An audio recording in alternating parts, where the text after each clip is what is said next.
सन 1870 में फ्रांस और प्रशा के बीच युद्ध कहाँ हुआ था? 2015। ए सेडोन, बी सेडोवा, सी साइडाइन, डी फ्रैंकफर्ट।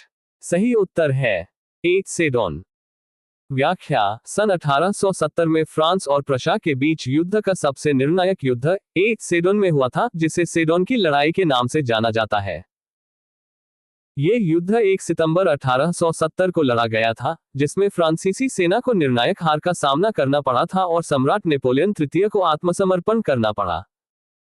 सन 1870 में फ्रांस और प्रशा के बीच जो युद्ध हुआ था, उसे फ्रांको प्रशियन युद्ध, फ्रैंको प्रशियन वॉर कहा जाता है। इस युद्ध का निर्णायक युद्ध सेडोन नामक स्थान पर हुआ था, जहां फ्रांस के सम्राट नेपोलियन तृतीय नेपोलियन III को बंदी बना लिया गया था।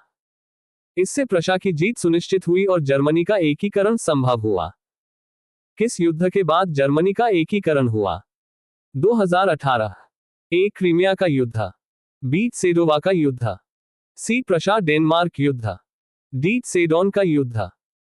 व्याख्या: फ्रैंको प्रशियन युद्ध के बाद जर्मनी का एकीकरण हुआ, जिसके परिणामस्वरूप 1871 में जर्मन साम्राज्य का गठन हुआ।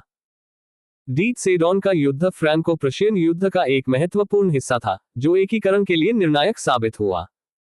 ए क्रीमिया का युद्ध, इसका जर्मनी के एकीकरण से कोई संबंध नहीं है। बी सेडोवा का युद्ध, ये ऑस्ट्रो प्रशियन युद्ध का हिस्सा था, जिसने उत्तरी जर्मनी पर प्रशिया के प्रभुत्व को स्थापित किया, लेकिन ये पूर्ण एकीकरण नहीं था। सी प्रशा डेनमार्क युद्ध, यह एकीकरण की प्रक्रिया में पहला युद्ध था, लेकिन अंतिम नहीं। डी सेडोन का युद्ध, ये फ्रैंको प्रशियन युद्ध के दौरान प्रशिया की निर्णायक जीत थी, जिसने जर्मनी के एकीकरण को संभव बनाया। इस जीत के बाद दक्षिणी जर्मन राज्यों को भी जर्मन साम्राज्य में शामिल कर लिया गया और प्रशिया के राजा विलियम प्रथम को जर्मनी का सम्राट घोषित किया गया। यूरोप का मरीज किसे कहा जाता है? 2019। A Turkey, B Italy, C England, D France. व्याख्या: यूरोप का मरीज तुर्की को कहा जाता है।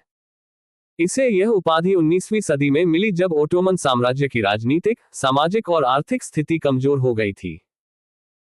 कारण: 19वीं सदी में ओटोमन साम्राज्य का पतन हो रहा था, जिससे उसे यूरोपीय शक्तियों से कई पराजय और वित्तीय समस्याएं झेलनी पड़ी। शुरुआत: ये शब्द मूल रूप से रूसी जार निकोलस प्रथम द्वारा ओटोमन साम्राज्य के पतन को दर्शाने के लिए गढ़ा गया था। यंग यूरोप का संस्थापक कौन था? ए मेजनी, बी गैरीवाल्डी, सी विक्टर इमानुएल, डी मुसोलिनी। व्याख्या: यंग यूरोप का संस्थापक ए मेजनी था।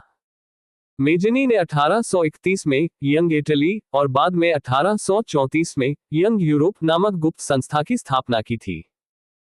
एक मेजनी, यूसेप मेजनी ने इटली में राष्ट्रीय चेतना के प्रसार के लिए यंग इटली की स्थापना की थी और बाद में पूरे यूरोप में राष्ट्रीय संगठनों के उत्थान के लिए यंग यूरोप की स्थापना की।